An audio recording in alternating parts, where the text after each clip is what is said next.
Hey everyone. So I was totally going to go live about this on Friday, and my son's school called like an hour after I dropped him off, and they didn't have water pressure, so I had to go pick him up. So I was like, yeah, it's going to be a little hard to do that. But now I got the house to myself, so I'm covering this girl, Naomi Irion, I think that's how you say it. She is she's originally from South Africa with her family. They're like a diplomatic family. Her dad's a diplomat, and she had like a really sheltered life, I guess you could say. Like, let me turn my phone off. Hold on.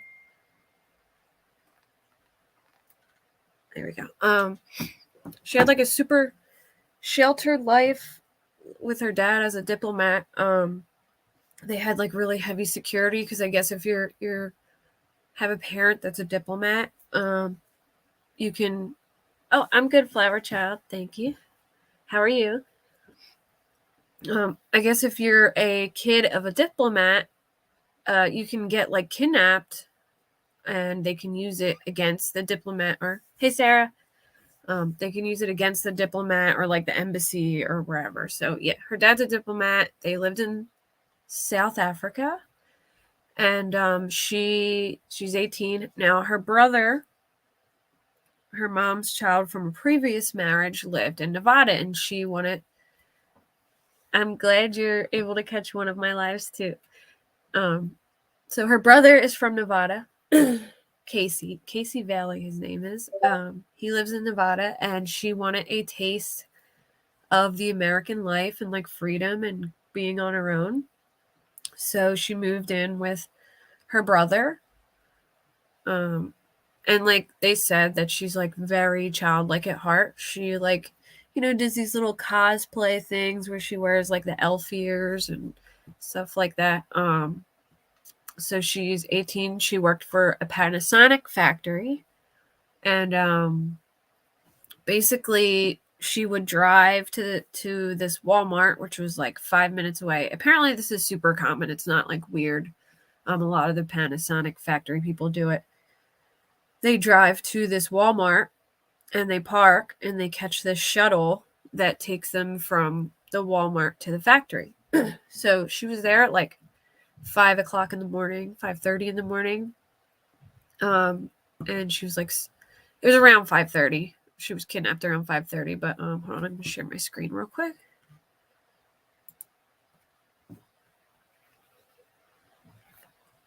So this is the sheriff's office website. Oh, I think I went too far. No, I didn't. All right, so this is her.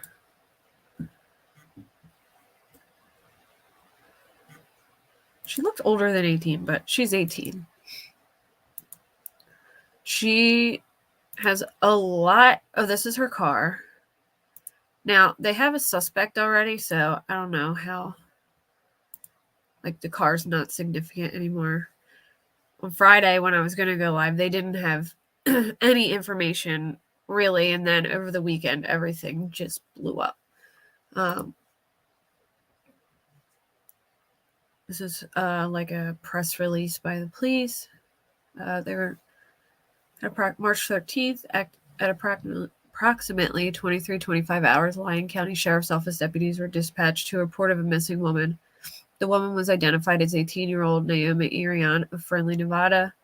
She was last seen in the area of Walmart on March 12th at approximately 0500 hours. During the course of this investigation, evidence was discovered leading investigators to believe Naomi's disappearance was suspicious in nature. Naomi was reported as a missing person, and Sheriff's Office personnel began searching for Naomi and her vehicle. So then on March 15th at 1200 hours, they found her vehicle in an industrial park in Fernley. She was not with the vehicle and is still being searched for. And inside the vehicle, there was evidence that was criminal in nature. So they believe, I guess, something happened in the car. So basically, She didn't come home. Her and her brother had like separate schedules, and he had to talk to her about something, and he stayed up and she didn't come home, so he started to worry. And he went to the Walmart because he knows that she goes there, and he looked into the cameras and basically saw her being kidnapped. And then so she was at a gas station that morning. They got her on video camera. And then this is the suspect. So her car, I don't know if you guys can see, I believe is right here. And then this is the suspect. And there's video. Let me put the video for you guys and then we can watch. How do we get rid of these? So that car is like just a witness, and they actually got a hold of them. The suspect actually walks like right through their headlights at some point.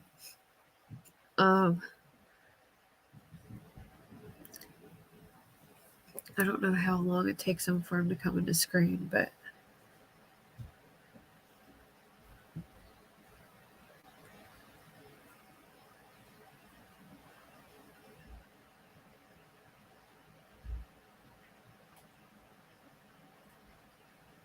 there he is.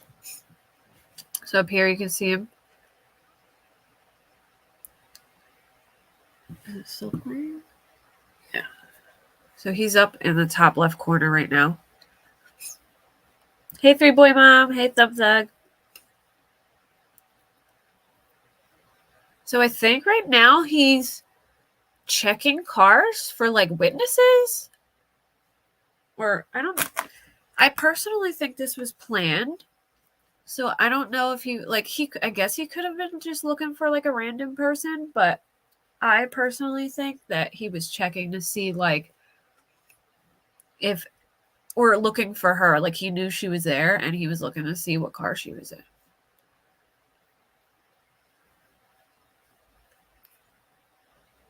But you could see him like leaning and looking into some of the cars.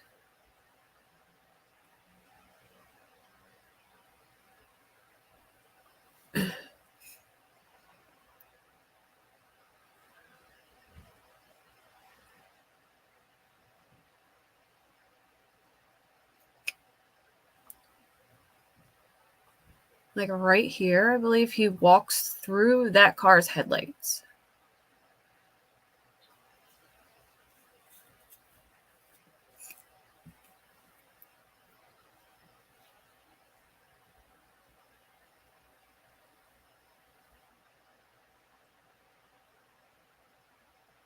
So I think he spotted her car by now because her car would be right here where it's cut off.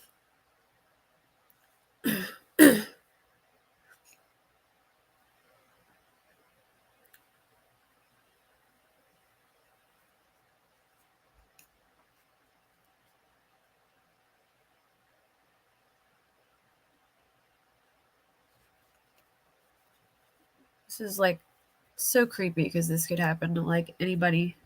I think that's why I just was so enthralled with this situation. It's insane. So let me see. I can pause it real quick. I don't know. You can't tell from here. So a couple people cropped him and like sharpened his jacket. Yeah, he's staring right at her car right now. Like he stopped and he's staring right at her car. And right at that moment, they cut the video off. But he walks up to her car and forces his way in through the driver's side door and drives off with her. But if in the closer up ones, let me see if I can get a closer up picture of him. He has a full black mask covering his face. You can't see his face at all. You can't see his face at all. Where's the picture? It's close. They have to have it. Maybe this one.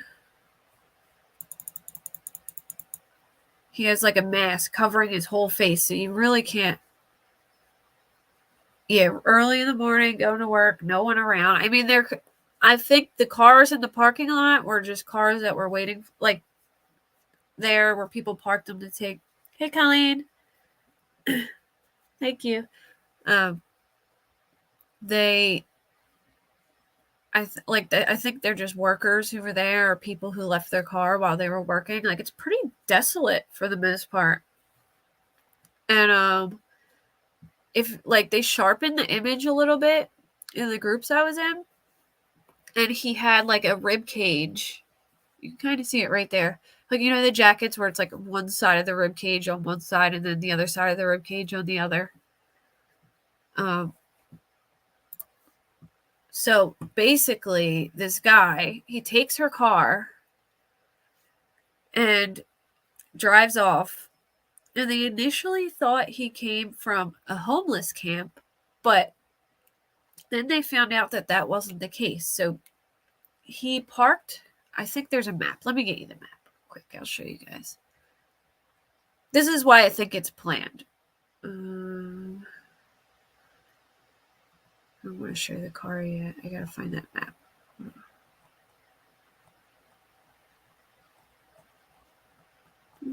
I know they posted it somewhere. Here it is. Okay. All right. So this is Walmart right here. This is the Sherwin-Williams emulsion plant right here. He parked his car in like a dirt lot right next to the Sherwin-Williams emulsion plant. Or I'm pretty sure this is Walmart. So yeah, so then he goes from there and he walks from there to Walmart, abducts her, drives off with her in her car. Then, like 12 or so hours later, I believe it was, he drives back to where his truck was parked and leaves her car and drives off in his truck.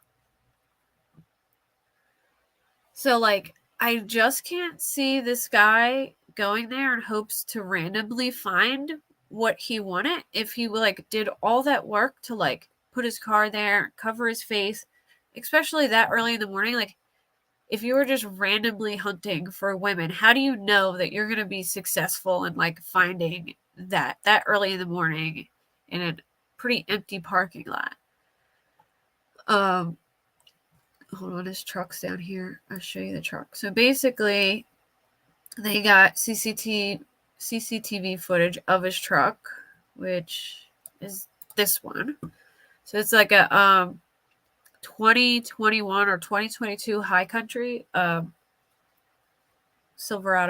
Silverado. Yeah, it does sound anything but random. I honestly think that it was totally planned.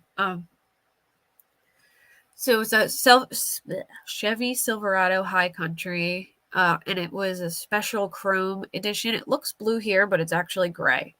They seen it, and then I guess this gained so much traction that a neighbor had seen that car in this guy's driveway. I mean, not driveway, in their garage. He left his garage. Some are saying that they think he parked his truck in the Lowe's parking lot. He's a construction worker and it'll fit right in with all the other trucks. Well, so I watched a couple interviews with like his mom or her mom and her sister, and they said it was at it's right next to Lowe's. So like Lowe's and Sherwin-Williams were like right near each other, and there was this dirt parking lot right on the outside of where they were, and he parked it there. And then there's this YouTuber. Actually, I might be able to find it. He's a YouTuber who like just does his daily like dash cam like driving around. I don't know why, but whatever floats your boat. And he happened to catch like her car on video. Darn it, I don't have it. I thought I sent myself the link. He actually caught it on video, like her car in the parking lot before they had located her car.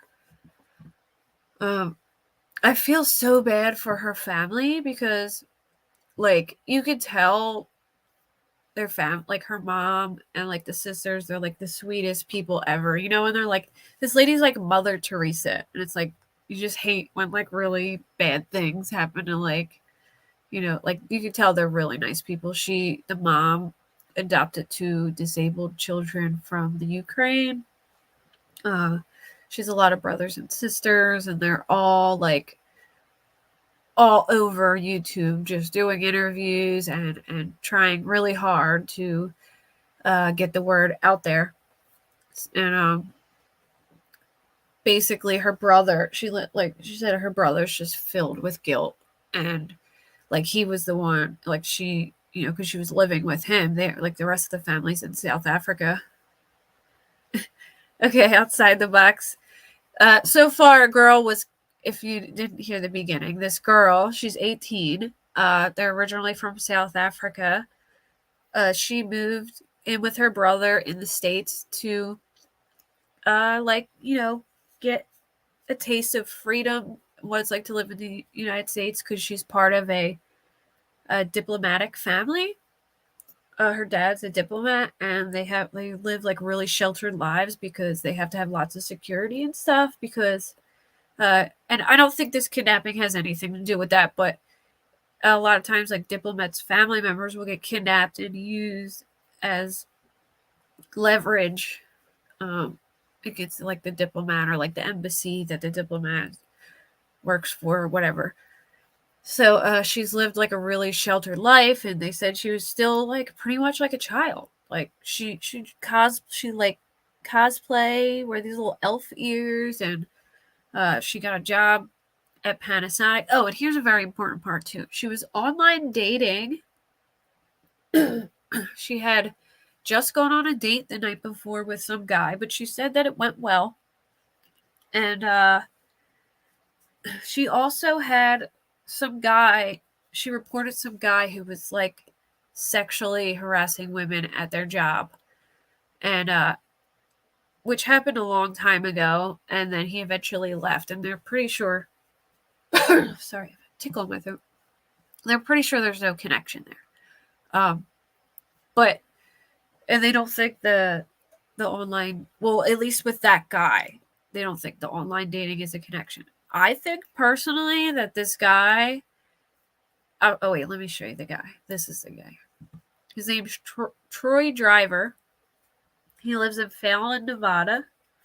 He has, I don't know if it's a girlfriend or a wife. He seems to be like an outdoorsman. Yeah, very sheltered life. He's like an outdoorsman. He does hiking, stuff like that, it looks like. He's 41. What else? He works for like a construction company. He's like a project manager for a construction company, and they caught. So, she was parked. Sorry, I got sidetracked. She was outside the box. Just giving you a recap. She was parked at a Walmart waiting for a shuttle to go to work, and this guy, covered from head to toe, like mask on, can't see him, basically stalked her, like showed up to her car, forced himself in, and drove off, dropped her car off where his car was parked, and left. Maybe I think, Colleen, I think that maybe she met him on a dating site, but I think if she did, he was catfishing her. Like I don't like I mean, I guess it's always possible she was into older men, but like I feel like, maybe he was catfishing her.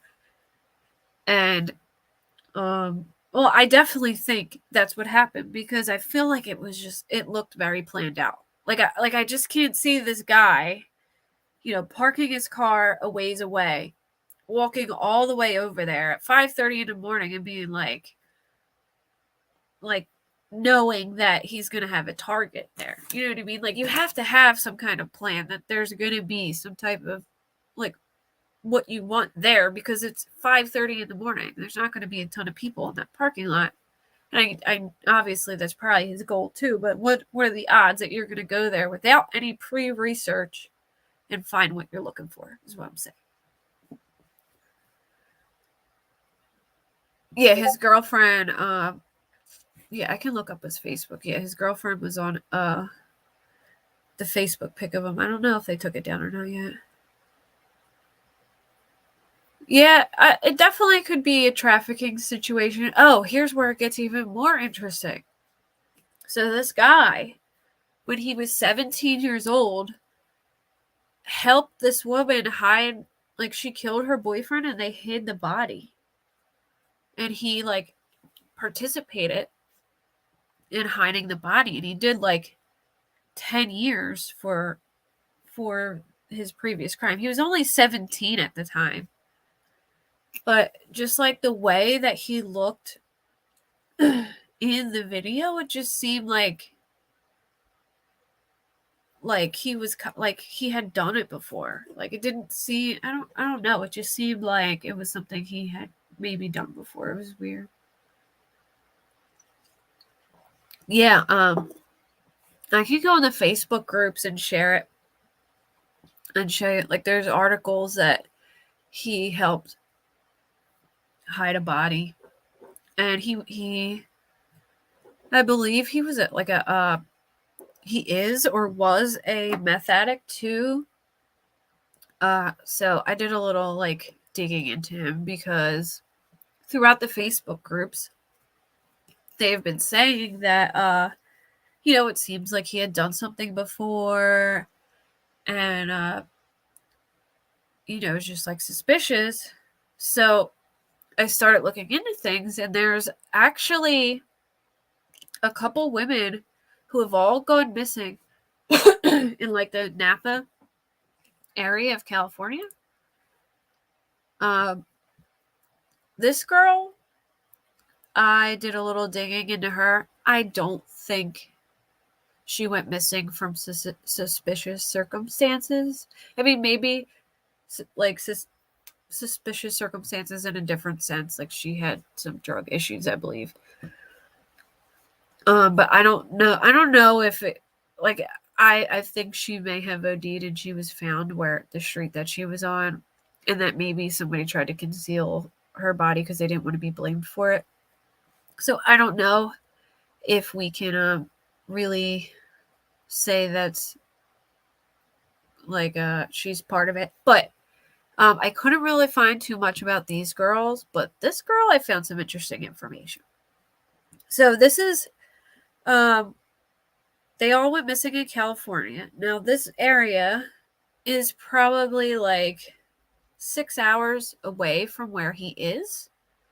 Either 4 or 6 hours. I forget exactly the amount of time. But I looked into his previous addresses, and he is from the same town as this chick.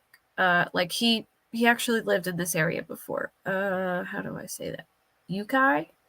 Ukiah. So I thought it was kind of creepy that this guy has a connection, because they're all really close to each other. Like, all these women who went missing, they're all really close to each other.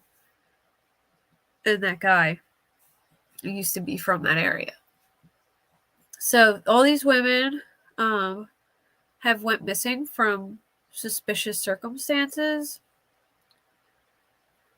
It was Tuesday, January 11th, when Sergeant Juan Valencia revealed to us the name Amber Dillon when reports emerged of a body being found in Ukiah. After 3 days, MCSO identified the descendant as 22-year-old Ukiah woman Alyssa May Salty and labeled the death as suspicious, requiring a forensic autopsy that could take several weeks to complete.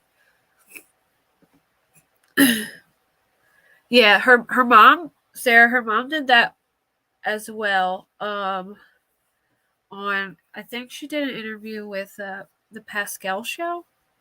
I maybe could play like a little bit of it, but I'll have to like speed it up, but I'll definitely go there. I just feel so bad for her mother. Like she really does like hold it together well, and then she like occasionally just like loses it, starts sobbing, and you can tell they're like totally broken over this.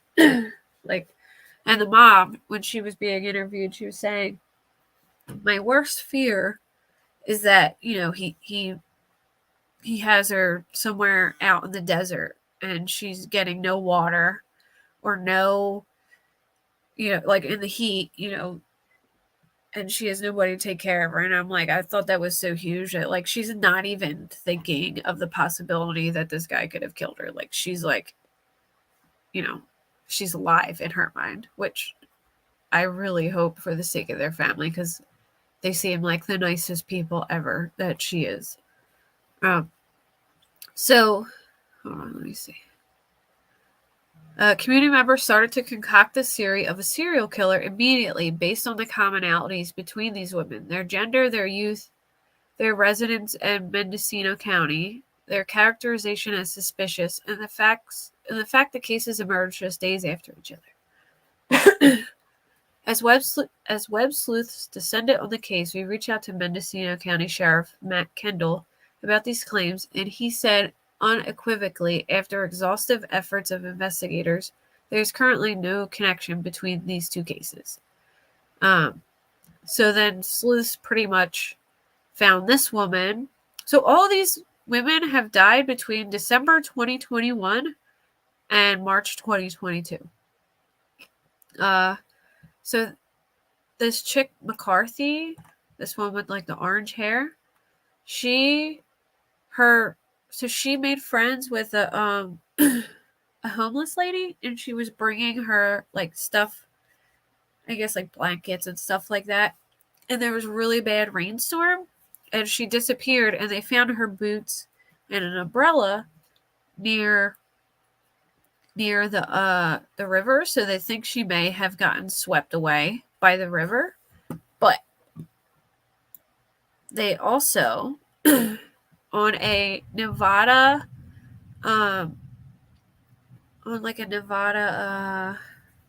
bulletin board, Facebook bulletin board type thing, this guy posted.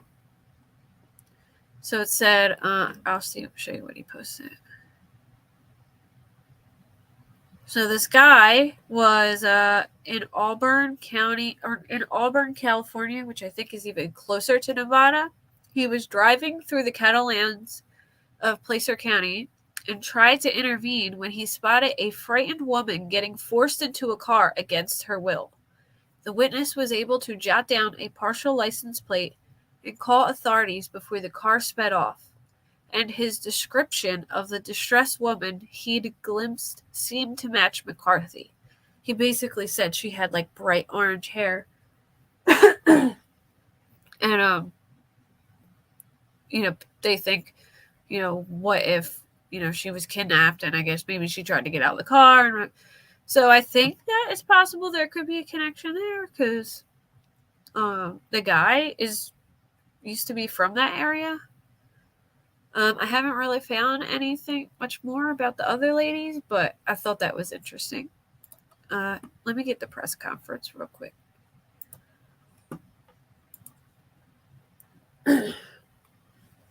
Her sister goes live a lot on TikTok. Did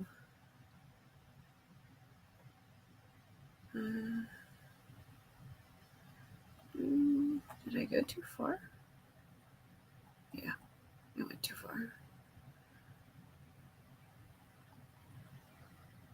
Here we go.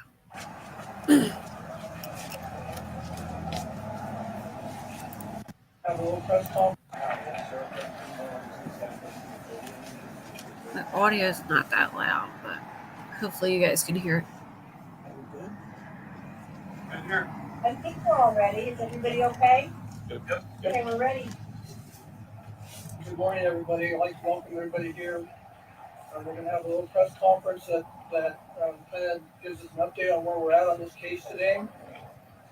I think that guy who just came in on the left was her father. Multitude with different agencies, both local and federal law enforcement agencies, to accumulate as many resources as we can to solve this case. So far, we've released the most recent footage we have regarding the investigation. We are making a plea to the public right now to help us locate our person of interest vehicle. That vehicle picture has been posted on our press releases and throughout other sources of media information. We've received a number of tips from the public and I appreciate these tips. They've been helpful. It would benefit our investigative efforts if we could channel these tips into two local resources. One of them being our Lyon County Dispatch Center. Phone number is 775-463-6620.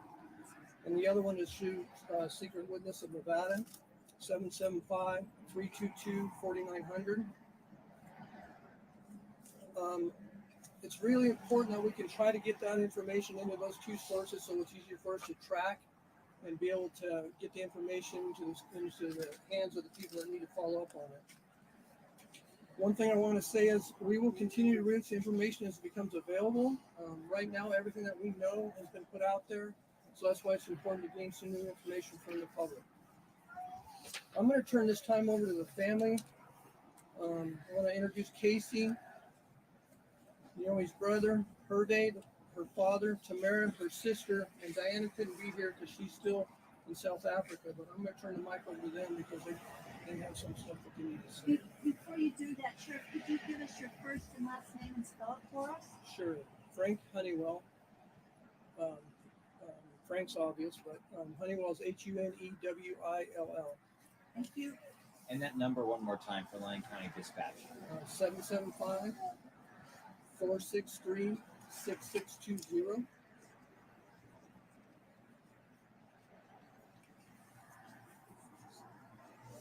And the other point I want to make too is I have Samantha here from the district attorney's office, so they're following us in every step in this case also. So Can I ask you a question before the family? Sure. Sure. Was she working at Panasonic? Yes.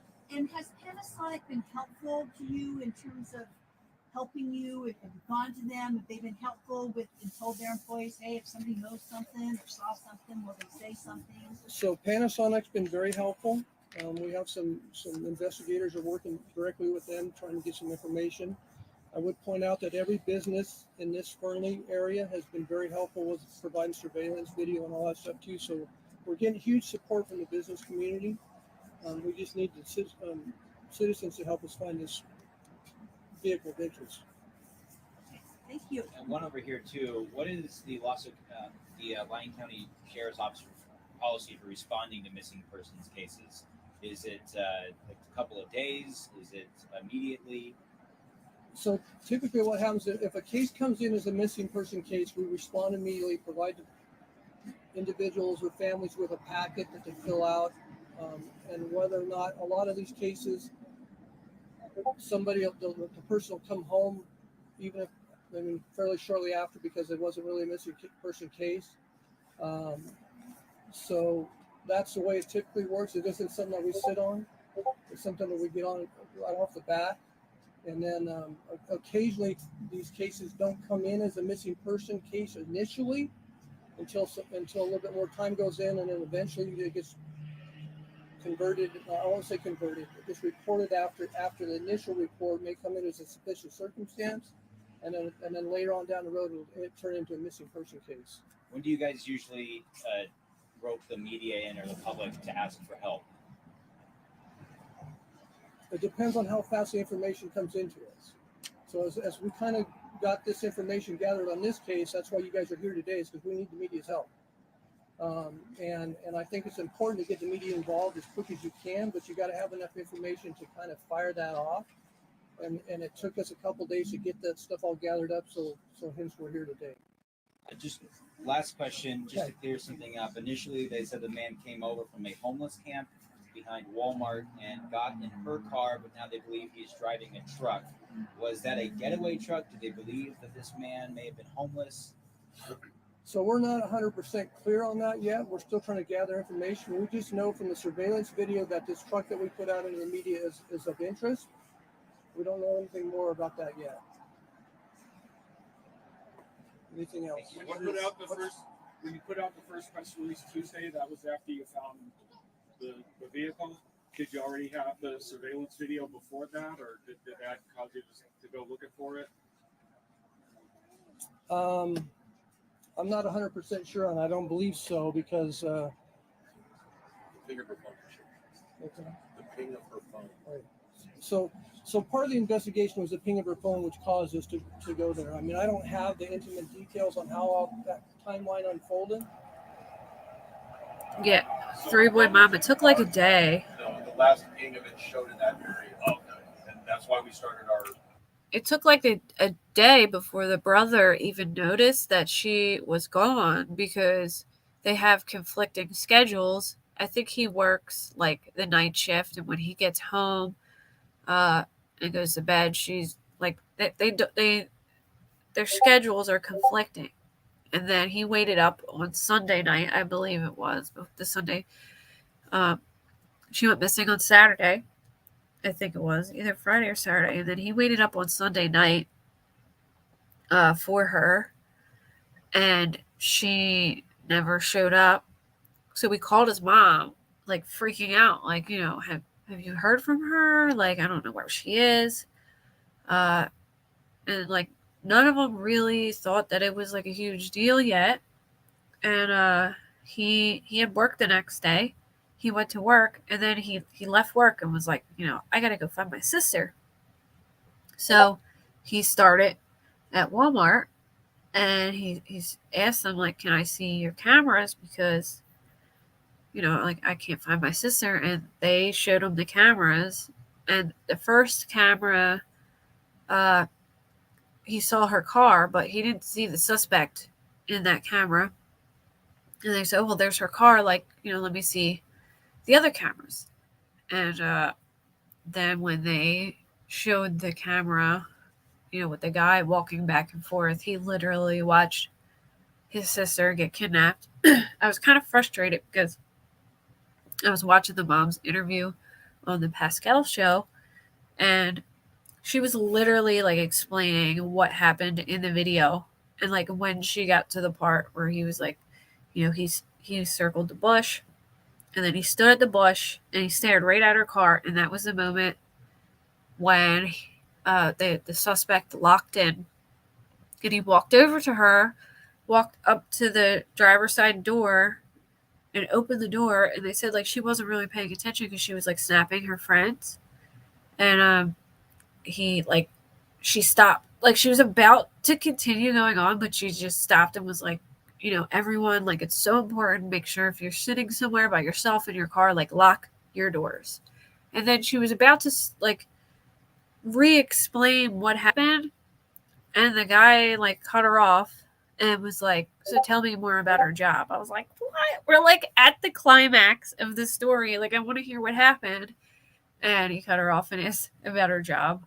And then she ended up, during the interview, she got a text saying that the suspect was apprehended and she had to get off. So she couldn't really like finish the story, but that's where it left off. The guy walked over, and like her brother saw this all on camera, and of course, he was freaking out at that point.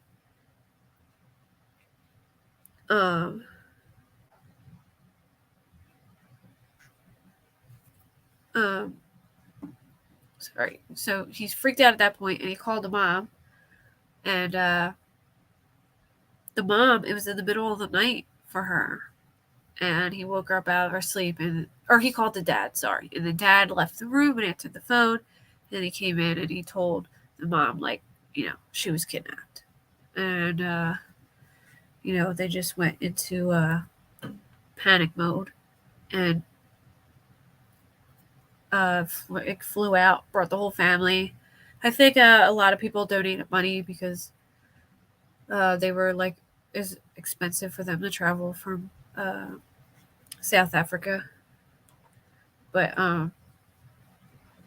yeah, they came over and they've been like nonstop. The dad's been out with the search parties like 24/7, trying to find her. And recently, the most recent update I've heard was that they have new developments and that the search is going to move to Reno, Nevada now, which Reno is right on the border of California and Nevada, which is pretty close to that Auburn County, or I mean Auburn, California. What is it? I forget what county it said it was. Pancella, maybe. But it makes me wonder if he could have done this before, since that other girl was forced. Like they saw someone being forced into a car. Sorry, I'm gonna play this back, but I'm gonna fast forward to where the family is because this guy's. They're just like asking stupid questions. Search of that area and finding just the last pink in the Walmart area. Right. And then after you found the car, is that when you got the surveillance video, or did you already have the video? We had one piece of footage, but we Okay, at that time we knew where to go and get. Oh yeah, being that far away, I know. Like, Lots of footage because we know the location. So on the surveillance part, see this guy right here?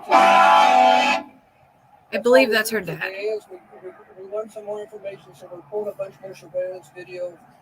It looks like him, at least. I could be wrong. To Reno to here, but as that stuff comes in, we'll make sure you guys are aware of that. So the chronological order that those press releases came out is how we got that. What kind of effect is this case having on the community as a whole? The community's been very supportive, and but they've been very supportive. You really want them, even if they don't think it's anything, to say something. Well, no, in cases like this, that's not a normal thing that I see in my neighborhood. That's not a normal thing. Any of that. All the surrounding local law enforcement agents have been assisting. Gee, you asked a lot of questions. Have you guys recruited any helicopters or anything to get up in the air and search for infrared, maybe, or out in the desert, things like that? So we've deployed a number of drones that have the same capability. So we have done that in the areas that surrounding the area around here. Great. Was the Panasonic bus driver there at the time in the area? They didn't arrive till after. Yeah, it was a really tight window. Like, I think she was kidnapped at 5:20.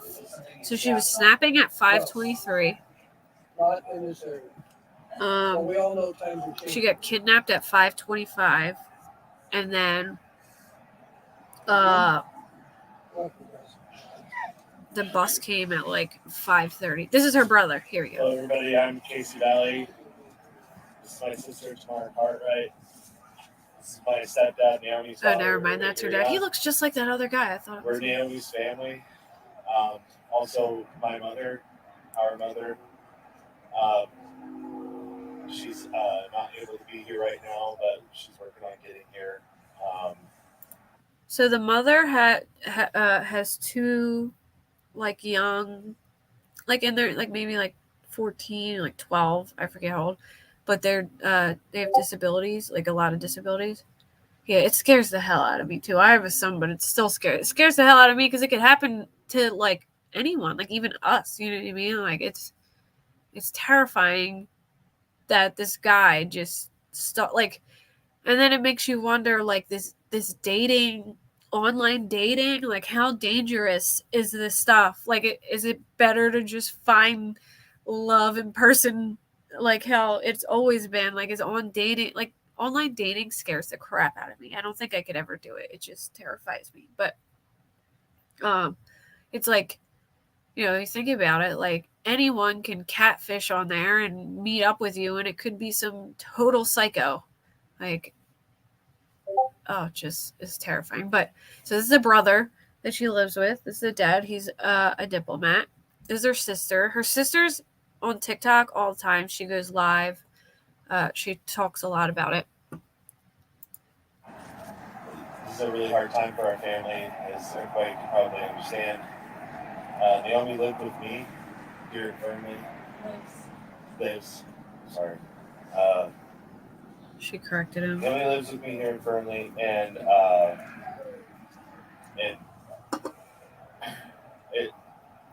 we so much appreciate the detectives in Lyon County.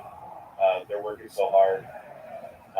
Lyon County and all the other agencies that are involved. We'd like to thank them for all their efforts so far. The investigation is truly, it's progressing, and there's new developments all the time. Um, Unfortunately, not all of these developments can be released to the public in the efforts to basically find Naomi safe. But they are keeping us informed, and I just want to make sure that everybody understands that. I want to make sure that everybody understands that the, the the Lyon County detectives and the entire department they're really working hard on this, and there's a lot of agencies involved here. There's a lot of people contacting us. Keep doing that. Anything that anyone knows, you see that vehicle of interest as described on the Lyon County press releases. Um, contact Lyon County. If you can get a picture of a license plate, that would be better. All that sort of thing. Um, Go ahead, Tim. My sister is very active on social media. Please, if you see anything on social media that looks like her, if you see anything that looks like this truck, please, I need you to call the sheriff's department or the anonymous tip line. If you can talk to people she knows on Instagram, if you know her on Instagram, if you know her on Snapchat, please, I need you to do this. Thank you. Really, at this point, it's anyone that has had any interaction with Naomi in the last few months. If you're seeing this, call the sheriff. We need to hear from you. Yeah, the brother did say that she wouldn't fight. They said she was very, like she was still very much a child, even though she was 18. Like, because she lived such like a sheltered life that, like she just wasn't, like a responsible adult yet. She was still very childlike in nature, and he said like she she wouldn't really fight back. She would probably just freeze up. Yeah, I don't know if she felt that, if she was generally. I mean, I feel like at that age, a lot of girls don't consider things like this happening. Like, when I was 18, I didn't think about stuff like that. But now, like, when I'm closing at work and I'm like locking the doors and turning off the lights, so like we own a construction company, but on the side, I work at this gym on the weekend, and like occasionally when I close, there'll be like one person there working out till like the very last minute, and they'll be the last person in there. And I'll tell you, I'll grab the scissors and I will stuff them in my pants and walk around and close everything because I get paranoid. Like, I'm in there by myself with some man I don't know. And I had like a really crazy situation happen to me at work one time. This guy came in. I mean, I think it was pretty apparent that he was having like a mental health scare, like a mental health crisis type thing. And he came in with sunglasses on and like came in to work out, but he was just walking back and forth like over and over again and like being really weird. And then he walked up to some girl and handed her like one of those like retractable razors, like the box cutting razors, and walked away. And she came up to the desk like freaking out and was like, this guy just handed me this. I don't know why, but he's acting really weird. So like I literally was like, I didn't know if he had anything else on him or whatever. So I was like plotting in my way out or like where I could hide. And the girl was like, she felt uncomfortable, so she was going to leave. And I was like, I'm going to call the cops. Like, I don't know what else to do. And the guy, at this point, he had his shoes off. Yeah, it was definitely the same story. I'm pretty sure I told you. He ended up taking his shoes off. He was walking around bare feet. He took his shirt off. And he was just, like, being really weird. Yeah, it's important to, like, educate people. Like, I carry around pepper spray on me just, like, just to be safe because it scares me. Now that I'm, like, so into true crime, like, I'm so more, like, and older and more paranoid, but when I was a kid, I wasn't at all. But yeah, this guy, I called the cops, and when he saw the cops, he left. And they said basically, like, you know, there's nothing we can really do besides tell him to leave, and then if he comes back, you know, we could do something about it. Well, like, he left right after the girl that he handed her the knife. And I took her number down just in case because I was worried about her. And I texted her and I'm like, he's behind you. Like, be careful. And then after he left, I went upstairs and I found his shirt and like his phone. And he was like sweating really bad. He just like did not look good. Well, he ended up coming back. And when he came back, he just kept walking like, so we have like a restricted area that you can't go in that leads outside. And he was like walking through the restricted area outside, then all the way around back in and just doing it over and over and over again. So like I brought him his stuff because I was like, is this what you're looking for? Like I didn't know what he was doing. And he said thanks. And he left in his bare feet. So we ended up getting in touch with his family. And I guess they got him like help or whatever, but still it scared the crap out of me. Like he just brought this knife up and gave it to this girl. I'm like, oh no, like what is this guy doing? But yeah, now I'm crazy. I put scissors in my waistband just to make sure nobody attacks me. Sorry, let me play this back. But yeah, it scares the crap out of me. I keep thinking to hit it on my StreamYard and not my other screen. She was a friendly type person that she, I mean, the social media is one thing. That's, I mean, we could go on. Personally, there's, you know, social media, but also interacting. Was she a trusting person, a friendly person? Can you describe her personality?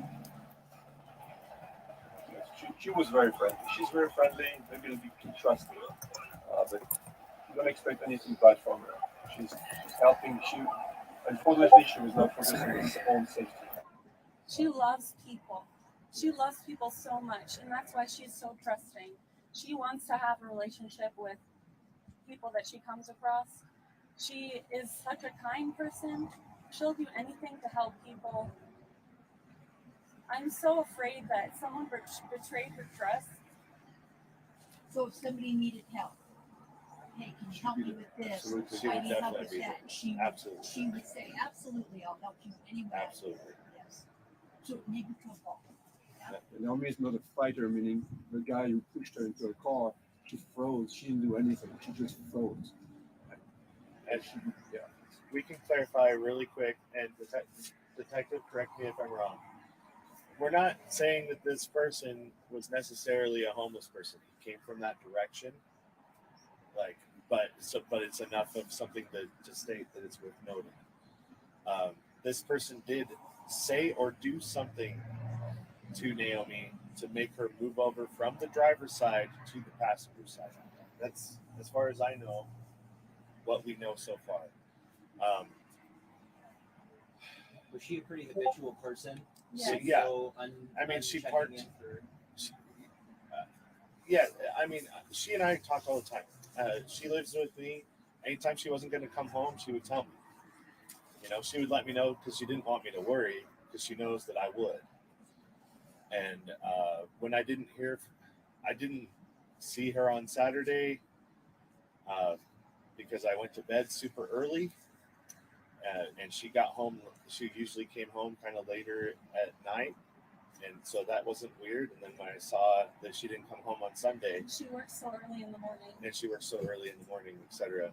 She didn't come home on Sunday, and I knew something was wrong. I immediately, reached out to family first to see if they'd heard from her.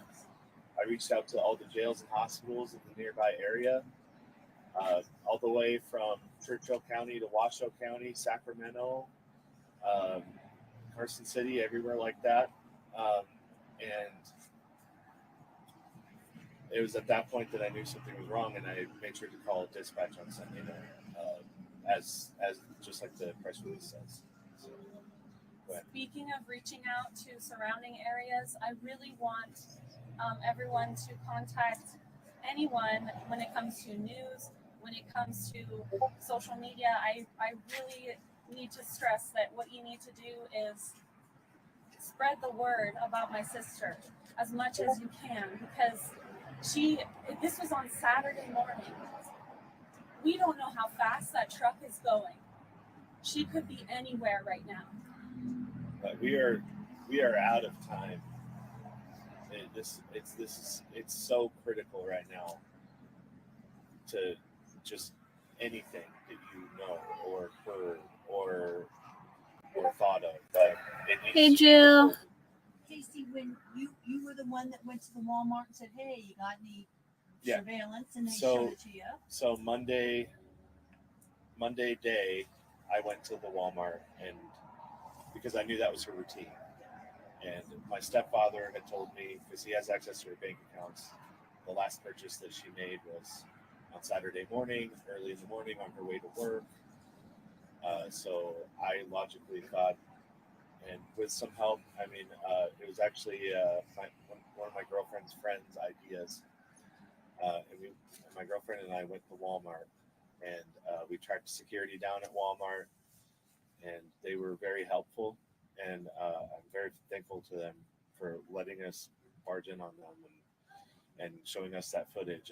And as soon as we saw that, I reported it as a kidnapping. What went through your mind?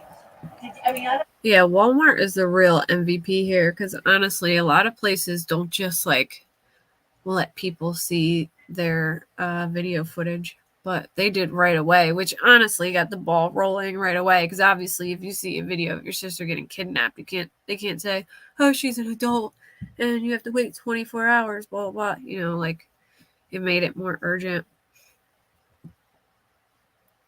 I don't know. I guess no one knows what they expect to see. You're just going to go look and see if they've got anything. What went through your mind when, like, you saw the activity? I was mortified.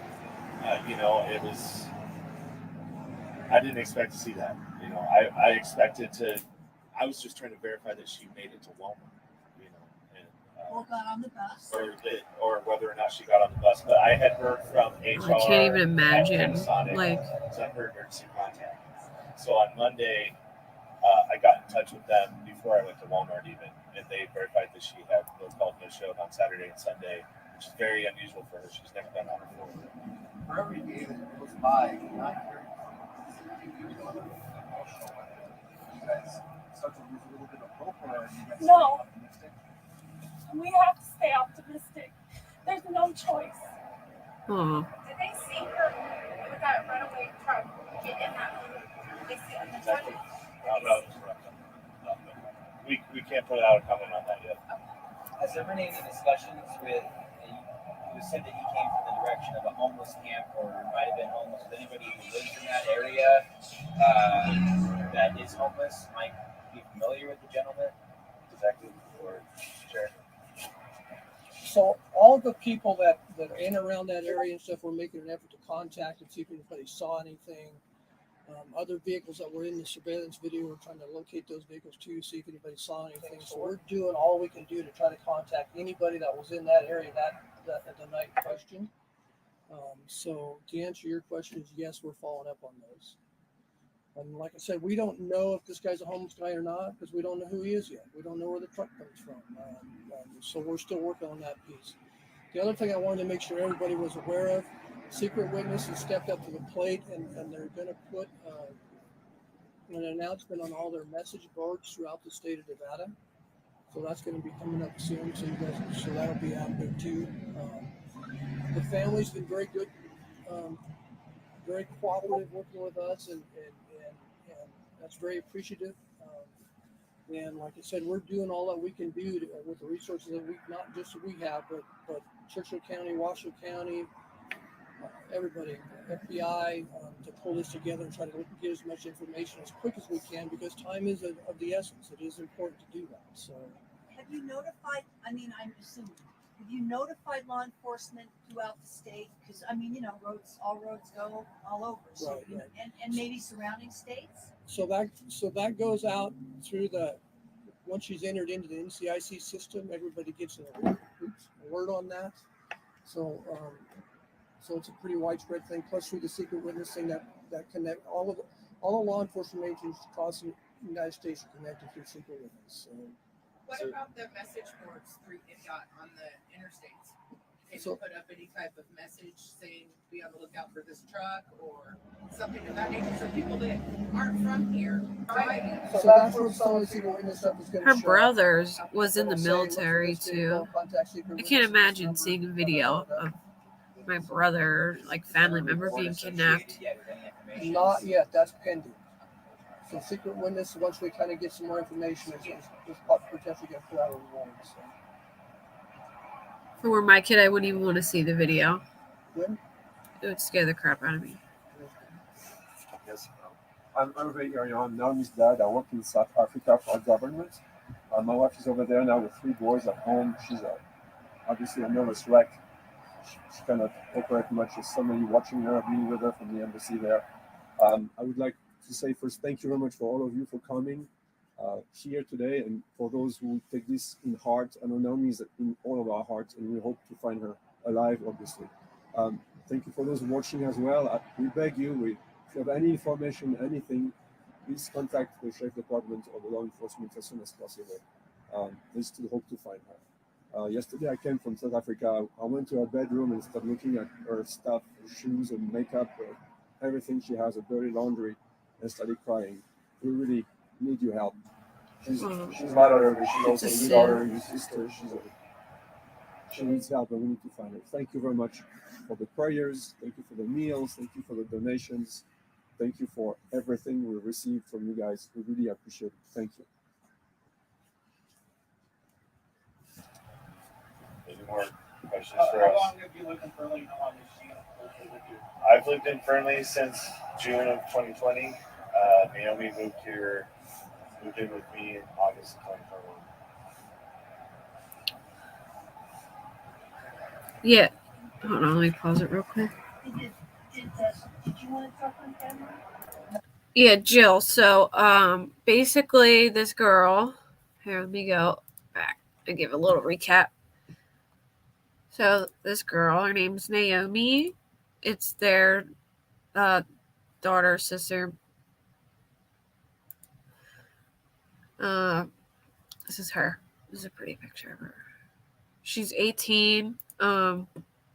They said she was very childlike. Like, she does like little cosplay. She wears these little elf ears, and so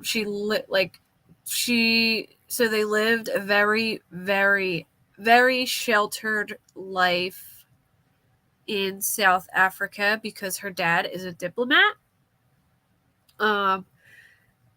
Like, you have to have a lot of security on you as a diplomat because lots of times they'll kidnap family members and use them as leverage against like the embassy, stuff like that. So she lived a very sheltered life in South Africa. Her family is originally from the US, but her father is a diplomat out there, so that's why they moved out there. She wanted to live like a more unsheltered, free life now that she was 18 in the States. So she moved with her brother, who is her mom's son from a previous marriage.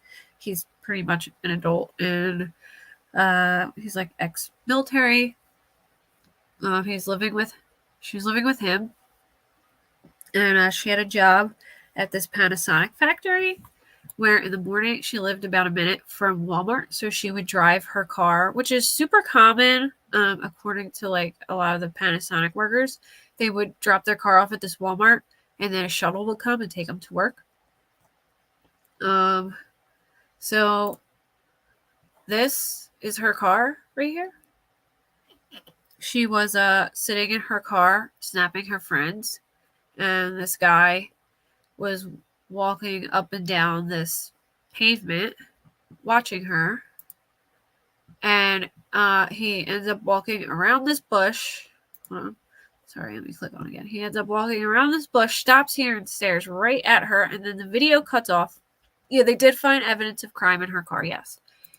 And they cut the video off, but pretty much her brother went to Walmart and seen the video, and the guy just goes right up to her car, forces his way in, takes the car, and drives off. But I believe it was totally pre-planned because let me find the map. Where's the map? Where's the map? Here. All right. So here's the Walmart. And he parked his car in this lot between Lowe's and Sherwin-Williams, a dirt lot right here. And then walked from there to the Walmart. He was completely covered from head to toe. Like he had like a mask covering his whole face. So you couldn't see him. And abducted her. You see, this is like a little shorter version of that's her car right there. Is it not playing? Here's the guy. And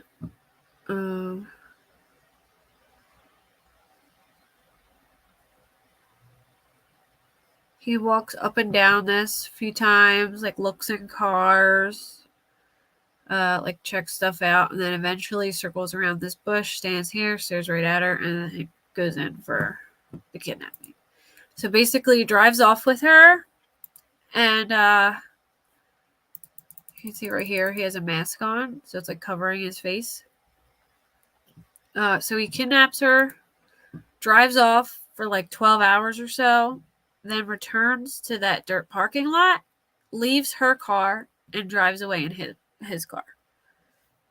I just don't see it being random because it was at 5:20 in the morning. It was pretty empty in that parking lot. Like, if he was going to go park his car somewhere and dress the part and do all this planning, what are the odds that he's randomly going to show up there with no research and find what he's looking for, They ended up finding this car. I don't know how helpful that was, but when they found her car, which had evidence of a crime in it, they never said what the evidence was, like if it was, blood or whatever. They have his car on CCTV, and then they released the picture of the car, which I think I passed that.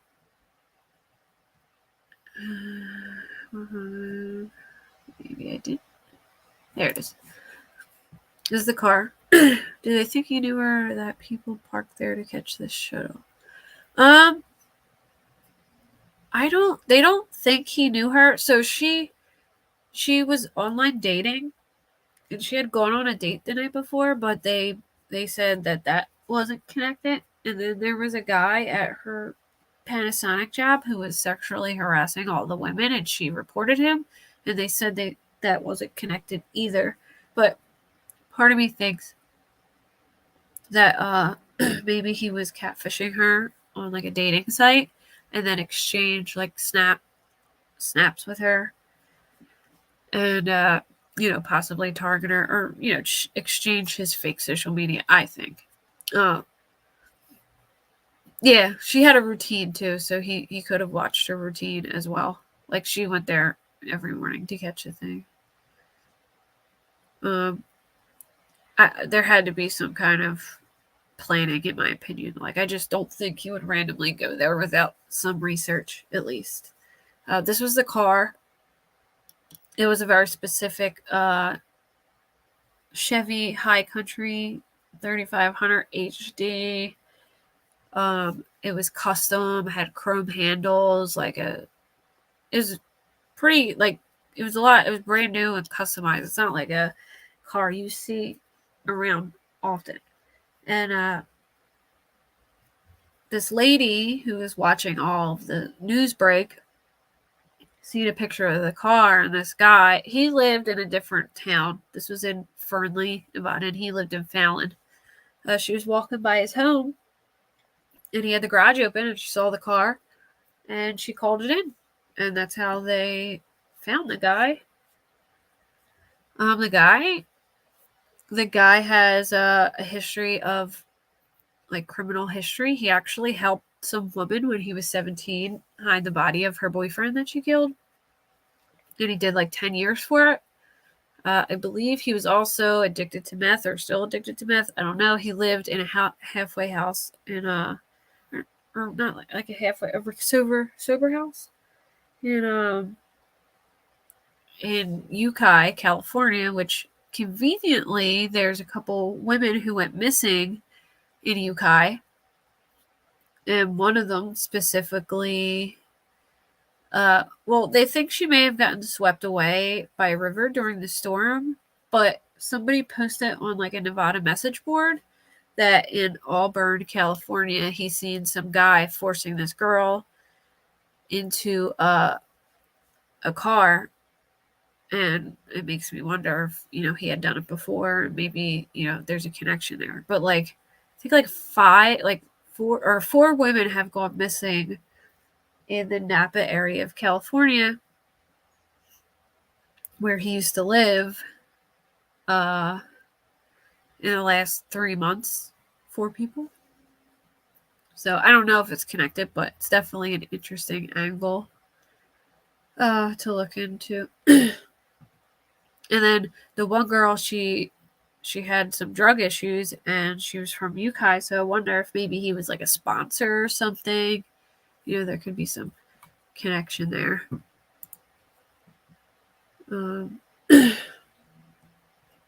I can look up the guy Pascal's YouTube and play the mom's interview a little bit, but I haven't really shared YouTube yet, so hopefully I don't get struck. Oh, here's the guy. His name's Troy Driver. He's 41. He seems like he's like an outdoorsman. He has a girlfriend. He's a construction worker. He used to work in mining too, so that would be a different, interesting angle. They've been searching for her body in Fernley, but now there's supposedly a new development in Reno. So I don't know exactly what the development is, but hopefully we'll be finding out soon why they plan on searching there. But I'm guessing maybe they got a warrant to search his phone and it placed him there. Let me see.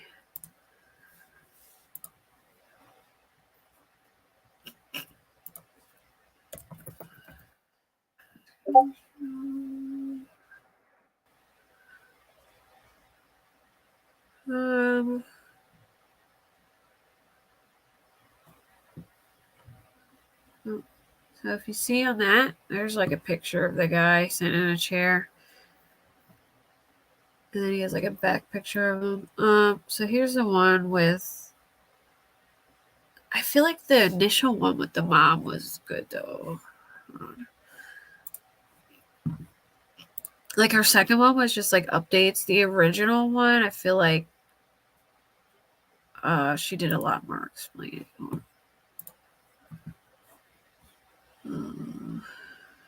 Anyway.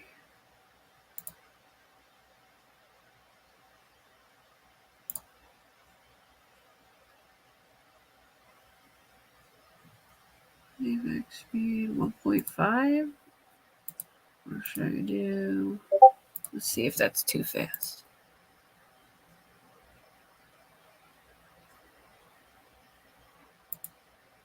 Thank you for your kind words. You're such a sweet man, and I really appreciate it. That's way too fast. Hold on. All right. Your care and consideration of our family and how gentle you are with us. Many people have been commenting on your gentle, loving nature and how they really thought that of all the people that had interviewed me, you were the most caring and gentle with me, and I just really appreciate you for that. Well, I appreciate you saying that to me. It really does mean a lot. And of course, we all just want the same thing. We all have the same goal: is to bring your daughter home. With this story, when I first started talking about this, because a lot of other channels have been talking about this as well. It just grabbed me, just like any other missing person case. It just really, it's emotional. It's a visceral reaction for me, and I want to do as much as I can to bring her and many other people home. I just love you for that.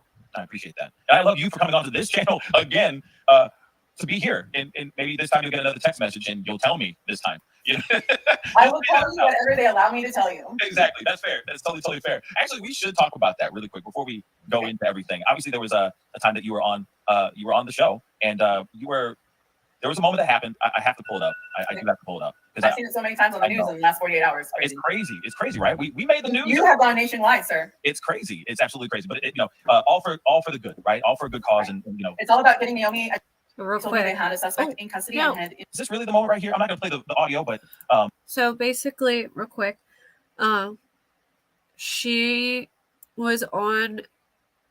I played the second interview. I should have played the first one, but she was talking to him in the first interview, and she got the text literally during the interview, and it said that a suspect was in custody, and she like puts her hand over her mouth and starts to cry a little bit, but she couldn't say anything. So, this was obviously broadcast from a news channel, KRNV News in Nevada. They put this out, and they were just basically narrating over me talking, and I'm going, okay, wow, this is is this the moment that really happened for real, where you got the information about Troy Driver? That's the exact moment that I got the text message that he was in custody. I didn't know his name yet, but they told me they had a suspect in custody and had impounded his truck. And I was not to say anything until the public press release came out, which is why I couldn't tell you, even though I really wanted to. I know you did. Because I know when I saw later on, because your doorbell was ringing, people were knocking on the door. That was my family trying to get to me because they knew I was going to break down, which I did as soon as I got off video with you. Mm-hmm. We all held each other and we were all crying in each other's arms.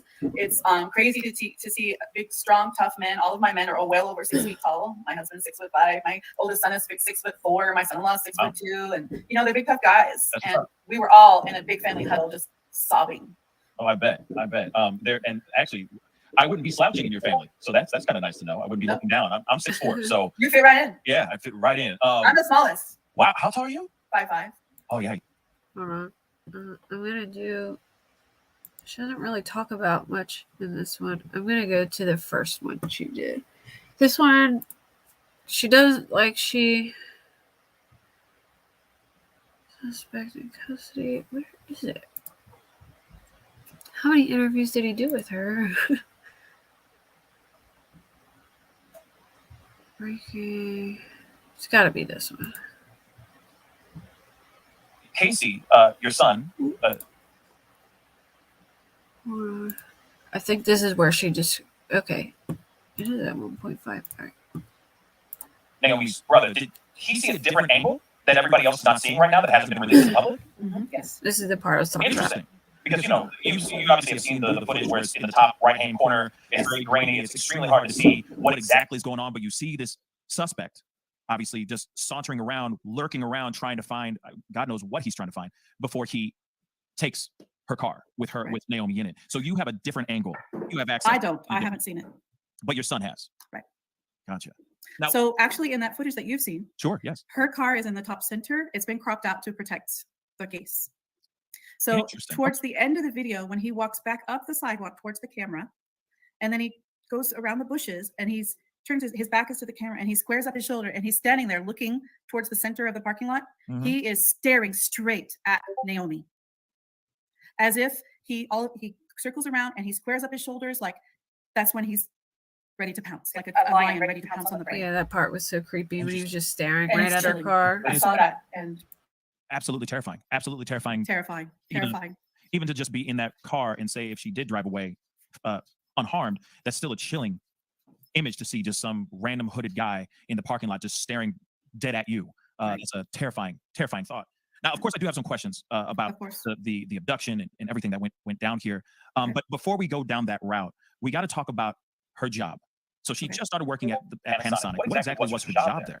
Well, this is what I was talking about. She was right at the point to explain the rest of the video. And he's like, oh, stop. We got to talk about her job. Like, no, I wanted to hear what happened. But so I'll play a little bit more. But it's a factory and they make the parts for Panasonic Electronics. And she was part of the battery production line in the factory. So she helps make the batteries for Panasonic Electronic products. That must have been fun. How long was she doing this job? Was it new or? It's just since August. So it's 6 months. 6 months. Okay. Did she like the job? Well, it was okay. It was a way to get herself on her feet to how sometimes you have to work a job that's not your dream job in order to get to your dream job. So it was that kind of a situation. Just a Yeah, little. I've worked at McDonald's before in my life for 6 months and all that, and I know that there's been there was a harassment filed while she was there. Do you know anything about that? What surrounded that? Why this happened? Well, apparently there was a male, who was making inappropriate advances on not just Naomi, but some of the others. And Naomi, being the strong personality person that she is, she stands up for people. She's a justice seeker. She defends the people that are weaker than her. So she went to HR. I don't think she saw him, Jill. Like, from what I heard in the camera, like from what they see in the camera, it looked like she was snapping her friends and not paying. From what they described, that she didn't even know he was there. Like, he walked right up to the door and she didn't even notice him, and he grabbed the door and opened it. It's like so important. Like, I honestly, I don't even lock my doors when I'm sitting there, like, alone in my car, which I should probably start doing. Like, now I guess that's why, like, this case was, like, I couldn't stop watching everything on it, because I was like, wow, like, there's so many times that I've been sitting there not paying attention. I'm like, this could happen to literally anybody just sitting in your car, just some guy charge in. She filed a complaint, but this was months ago. It wasn't recent. And that person was put on leave, and then when they came back, they were switched to a completely different part of the factory and shift. They didn't wind up staying very long. They eventually left Panasonic. Oh, they eventually left Panasonic. So they weren't fired. Were they demoted financially or monetarily? I don't know that. Okay. Because there's a lot of people, of course, even myself, that have been I'm gonna try and fast forward to see where she talks about the brother. But I wanted to know a little bit more about this sexual harassment. She does not. So that's good. You raised her right. So of course, we now know from the article that we even talked about on the live show yesterday. She had been, I guess, trying to express her new independence. Not being with being with the diplomatic family, is so on and so forth. The shelteredness of her background sparks up a lot of questions. So I have to ask you, as far as that goes too, because I know that you guys had an interview and your son did mention that she kind of lived a sheltered life. I kind of want to know a little bit about the world of living in a diplomatic household. How can one be, or why is one so sheltered? Why would one be in a sheltered background or upbringing in a diplomatic family? Well, it's for the protection of the diplomat, actually, because if a family member of... I thought this was interesting. Like, that, like, her life was, like, super sheltered because of him being a diplomat. Now, the daughter, the sister who was doing the what's it called, the press conference, and her brother, they're from a previous marriage, and then Naomi's with the guy who's a diplomat. A diplomat is abducted. Then the family member could be used as leverage against a diplomat, or whatever agency is there at the embassy, because there's multiple agencies. There's FBI and all those people are there as well. So if a family member is abducted, then like a terrorist or cartel or whatever bad guys out there might try to use that family member to leverage something for themselves from the U.S. embassy employee. Right. So the security on the family tends to be very good, because they want to protect the integrity of our embassies of the United States of America overseas. Gotcha. Hence the reason why playing a lot of things close to the chest, staying with family mostly. A lot of people at first thought that maybe the kidnapping had something to do with her dad being a diplomat, but obviously it's not. I mean, the guy, like, in his pictures, he has a daughter. The suspect, he has a daughter, which is just so crazy to me. Like, this man has a daughter. Oh, stupid. Let me make sure my alarm should turn off. I have like 15 alarms set when it gets closer to the time that I have to pick my son up from school, because I get nervous I'm not going to pay attention. And but yeah, the suspect has a or you know what? I heard them saying that he has a daughter, but it might have been his brother who had a daughter, because I remember them talking about. I remember Pascal talking about that He was a family man and he had a daughter, and then someone in chat, Ariel Castro had daughters too, though. Yeah, I mean, like a lot of BTK and all them, and Ted Bundy had a girlfriend with a kid, and she never looked at him in that kind of way. So you never know. But it just blows my mind that. So I don't know if he has a daughter or his brother has a. I know his brother has a daughter because when I was looking into his Facebook, his brother it sounded like his brother. He said, "Tell mom I'm having like another kid," so I'm assuming it was his brother. Maybe he got that mixed up. And I understand when we talked before, you said something about her education. She was homeschooled for a while. Am I correct? Right. When we lived in Texas, we lived near Houston. My husband wasn't working for the State Department at that time, not yet. So I homeschooled her from 4 years old up until we moved to Moscow, Russia, where she started 8th grade at the Anglo-American School of Moscow. Gotcha. So as far as that, she was able to be more around other kids, right? Sharpen her social skills, so on and so forth. And she loved it there. I bet she loved it there.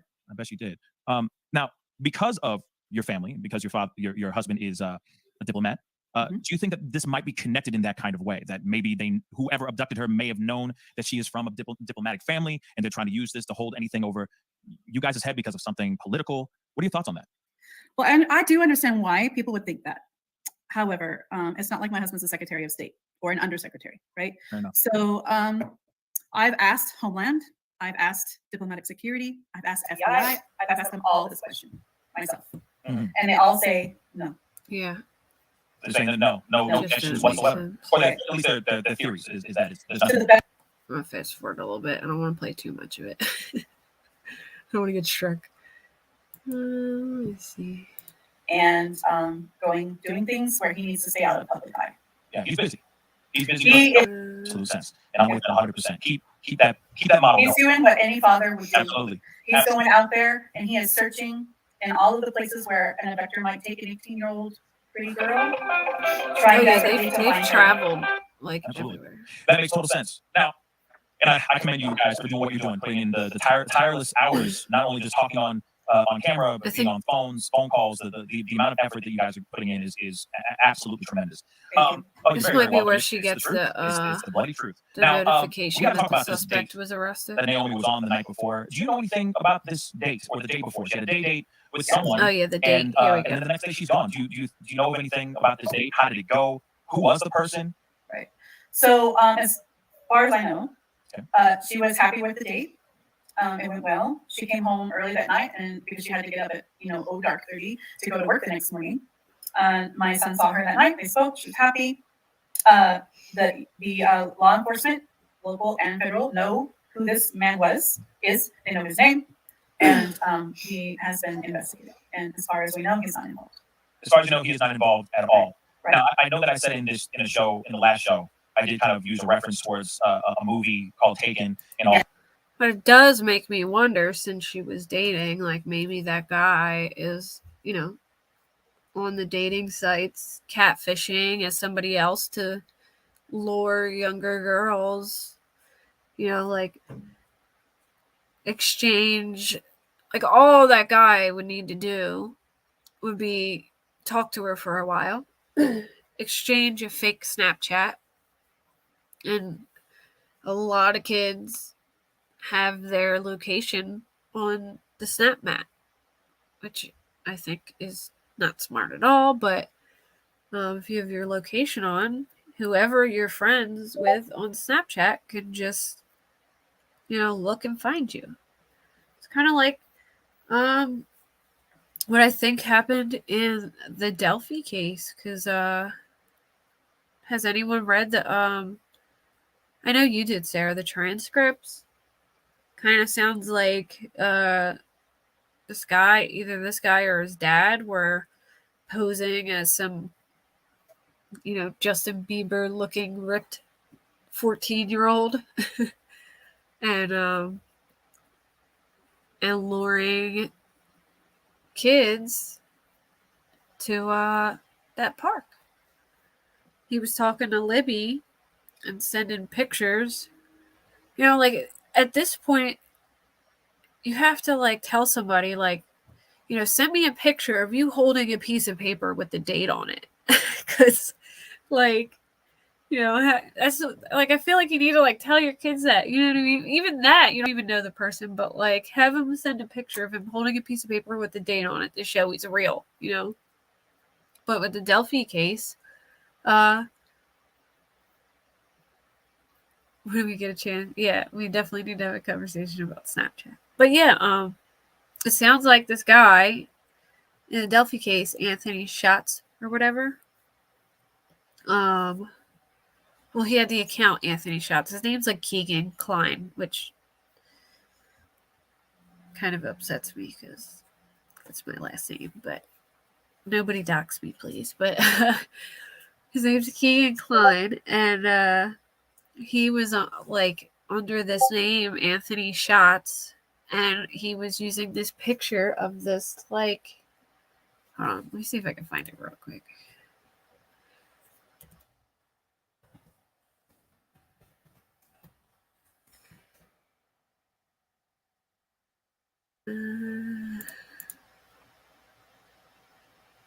Let's try Delphi. Can I find it? I can only find it if I go. See if they have pictures on here. Yeah, as a young girl too. It's like, I mean, I remember doing that in like the 90s and like chat rooms. Like guys would be like, send me your picture, and you'd send like picture of some hot girl, But like, going as far as like, this is the guy. I hope they have a picture of the account. So this is the actual guy, and then yeah, this is who he's posing as. Sorry, it just makes me laugh. Like, look at this kid. Like, what a difference. But yeah, he's posing as this guy. And,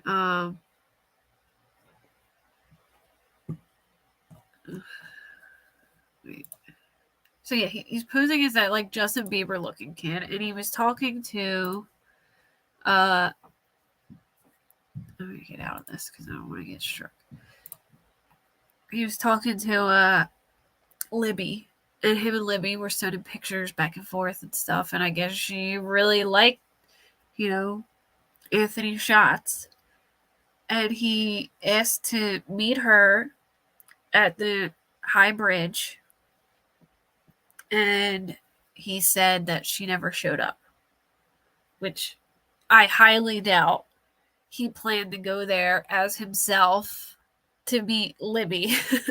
Like, there's no way he went there and she didn't, like, he went there expecting them to have like a nice day as a completely different man who's got child pornography all over his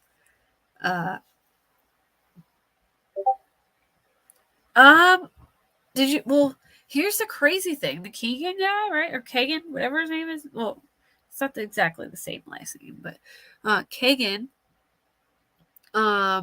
he said that he shared his account with his dad. And that his dad was like a creep too. And his dad like bragged about being with like a 17-year-old. Let me see if I can find his dad. Hold on, I'll show the pictures. So, I swear I just seen a picture of him and his dad. That's his dad. See this dude right here? That's his dad. And honestly, I think his dad kind of looks like a cross between the two pictures. You know what I mean? Like I feel like his dad. Why is it showing on him? I feel like his dad kind of looks like this guy and kind of looks like that guy. Like if you put them together and made one sketch. I mean, I can see the son kind of looking like the first sketch. Where's it? Let's look up Delphi sketch.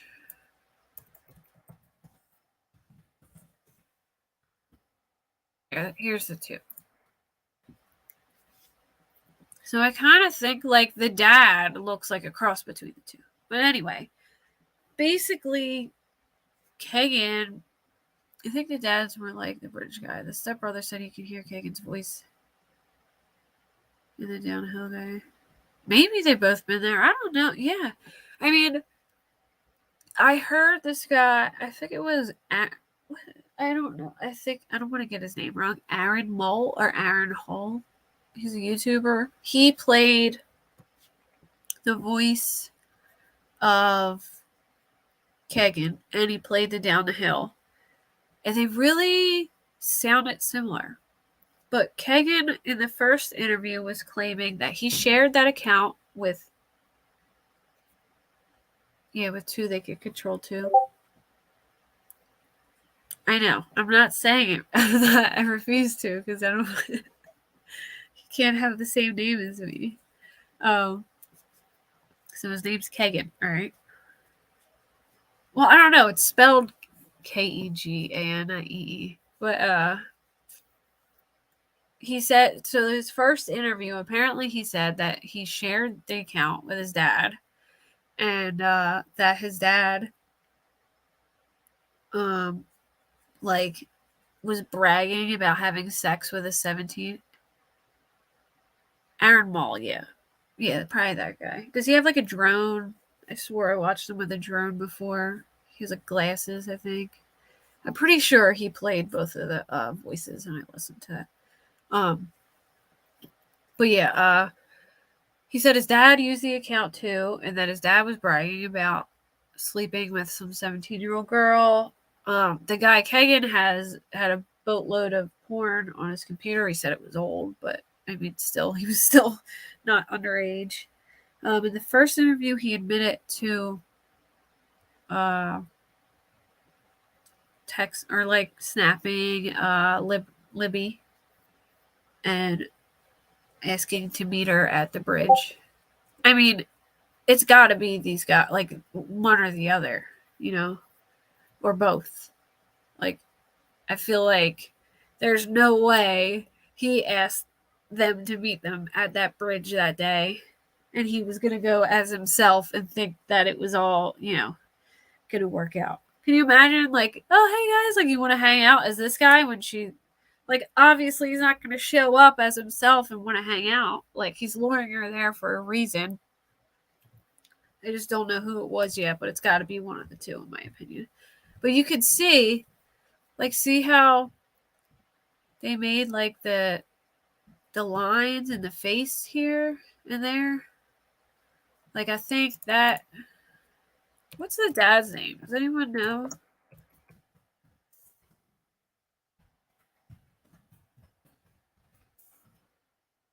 Yeah, look at the lines on the face.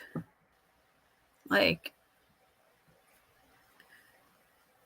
I thought it was Keegan too at first, but I'm glad it's Kagan. Tony Klein. Transcripts. If anyone hasn't read the transcripts, I have the link. Hold on. I'll get you the link. Give me a second. I mean, you could really just type in transcripts, but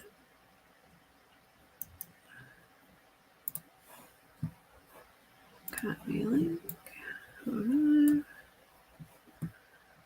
But it's basically their like transcript with why is it so big? Oh no, it made it. Oh, never mind. Hold on. Let me just delete them. Oh, I can't delete them. I gotta actually open the thing. Hold on. Scratch that. That's not the right link. I can't just copy it from my... So what I do is I send myself all the stuff in Facebook Messenger and then... There we go. Copy.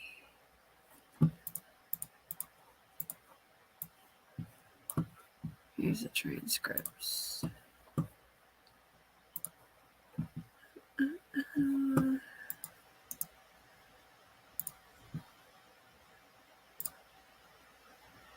Hopefully that works. Can I zoom in the dad face?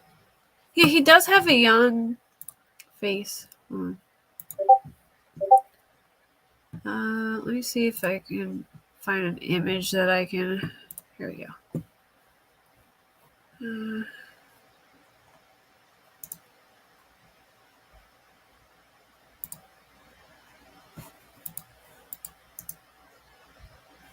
How can I zoom? There we go.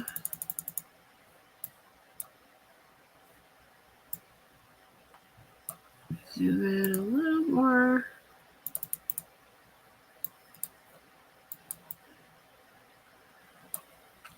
Like he kind of like that guy. Like the dad looks like a total cross between the like both pictures, like the lines on the side, especially in the younger one.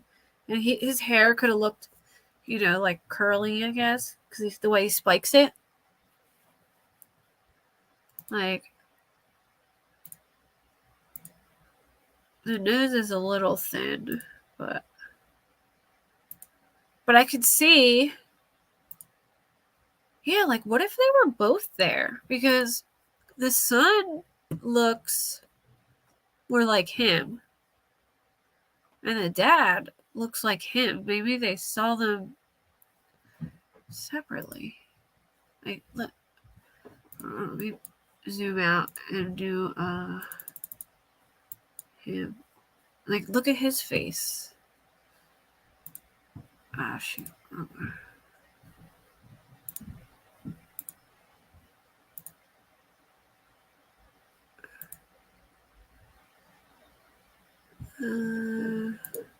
He's got the really thin lips too. Look at the dad's lips.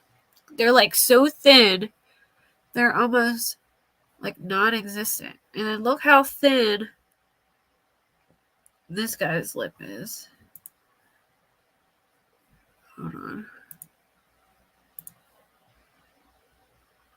I mean, I can totally see it being the dad.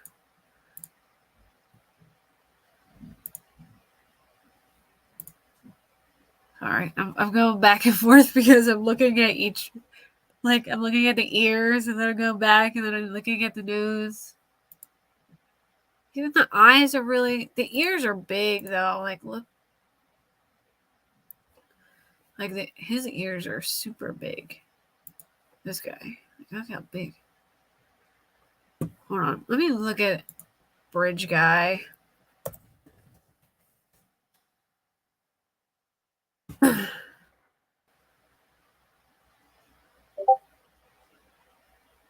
I mean, I think Bridge Guy looks too thin to be like, well, I don't know.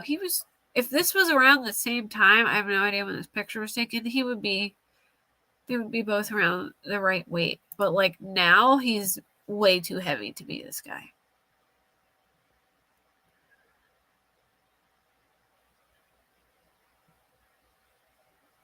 Maybe they were both there. I could totally see it. That would be like so creepy though, like a father-son, like luring younger girls duo. Oh, this Murder Sheet has a good podcast with the interview with the stepbrother. I'll have to check that out. I want to hear that.